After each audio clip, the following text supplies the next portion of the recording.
English Shorthand Dictation number 143. Dictation speed is 140 words per minute. Ready? Start.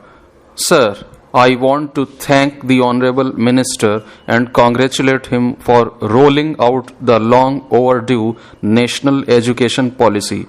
Naturally, a lot has changed amongst the key domestic and global trends in the educational field. Our lack of an updated education policy framework that took those developments into account had been an obstacle in our goal of developing an affordable world-class education system for all Indians. I must say that I want to thank the Honorable Minister because I have had the pleasure of meeting him, discussing in great detail the ideas and the issues related to various aspects of the field of education. I was very pleased when the Minister responded very constructively, listened to those suggestions, and has included many of them in his policy document. As I have said before, and I will say again, my only regret is that this was not discussed sufficiently inside the Parliament. I would like to say that the development of our education infrastructure must remain a major priority for our country. I am confident that even if we have disagreements on specific details, we can constructively engage with each other in the common endeavor of developing a world-class education system for our country.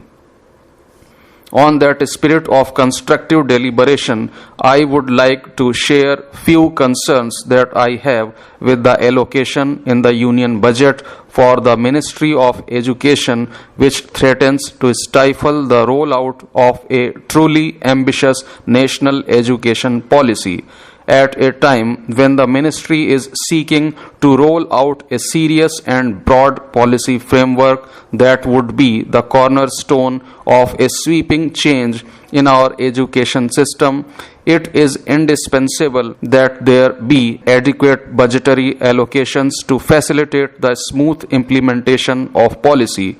Honorable Minister, you will remember that we met soon after you had announced the policy, and I had said that I only hope you will get the funding right for this from the Finance Ministry. You assured me it had all been cleared in the cabinet.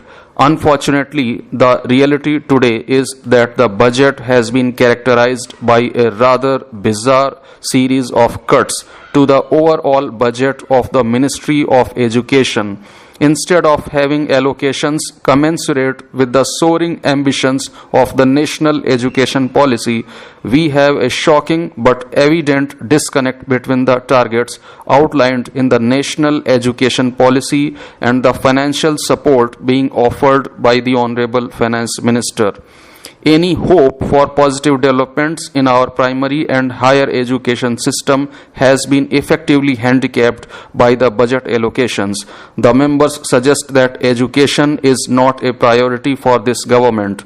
Just last year, the Standing Committee on Human Resource Development had highlighted that the allocation for the Department of School Education was 28% less than what the Honorable Minister had asked for. I must say that the very definition of education in India must include digital literacy now if our children are to gain essential access to contemporary sources of knowledge. There is a need to digitalize classrooms through the introduction of a national computer curriculum in all languages that allows children in primary schools to achieve a basic understanding of how to operate a computer. What was a pen and paper to our generation is now a keyboard and a mouse, and the fact is that children have to learn them if they have to survive in today's world. This would require the government to allocate the necessary funds to ensure that computers are available and the teachers are trained.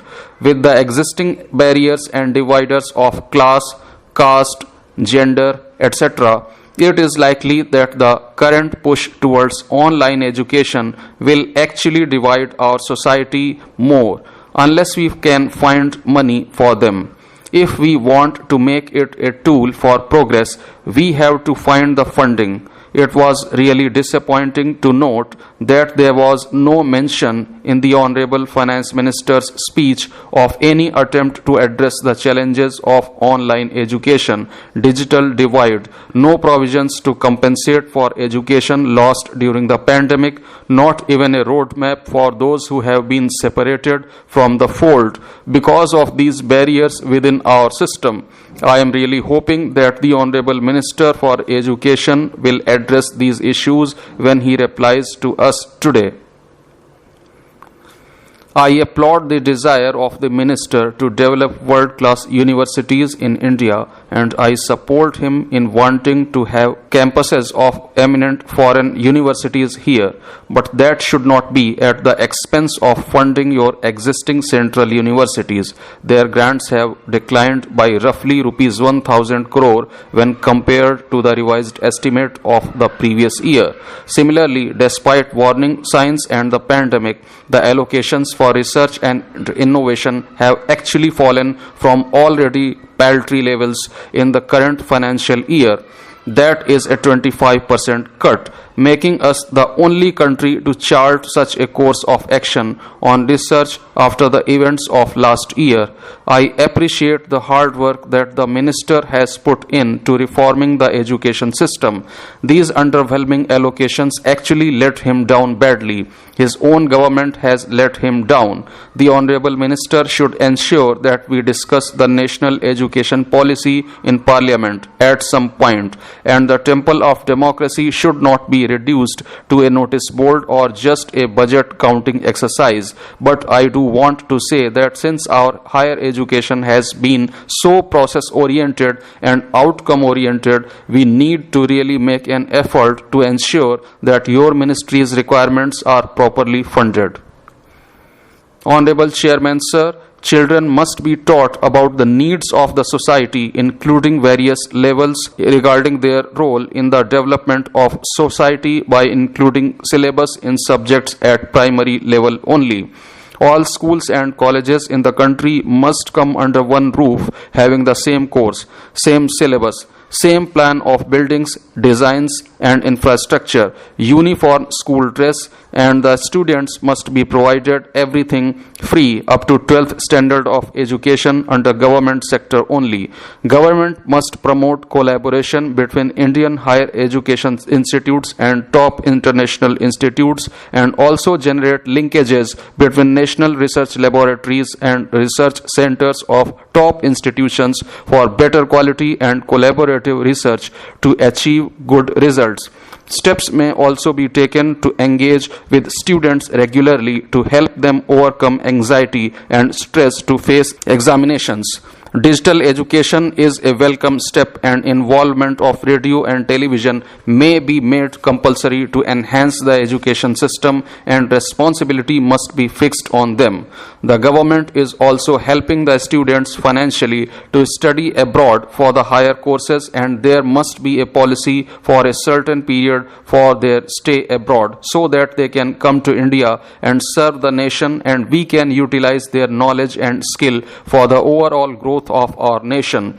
We welcome the three-language formula, and mother language is essential at the primary level to grasp the subject thoroughly. Dropout students may be tracked. Setting up of academic bank is a welcome measure to avoid duplication. Research funding may be increased. All the primary schools in the country should have facilities of free food, free dress, and supply of books. Poor infrastructure is a big challenge to the higher education system, and particularly the institutes run by the public sector suffer from poor physical facilities and infrastructure.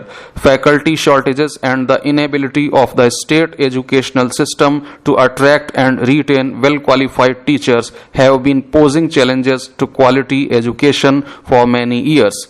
Most of the research scholars are without fellowships or not getting their fellowships on time, which directly or indirectly affects their research. There are insufficient resources and facilities as well as limited numbers of quality faculty to advise students.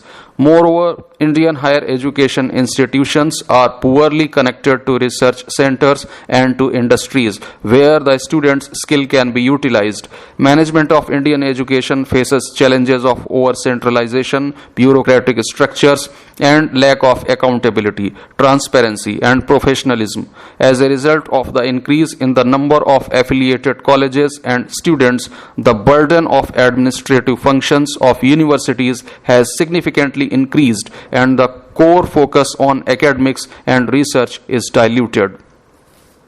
I am not going to make any political speech because education is something which is very close to our heart. On education, we never want to have a political debate.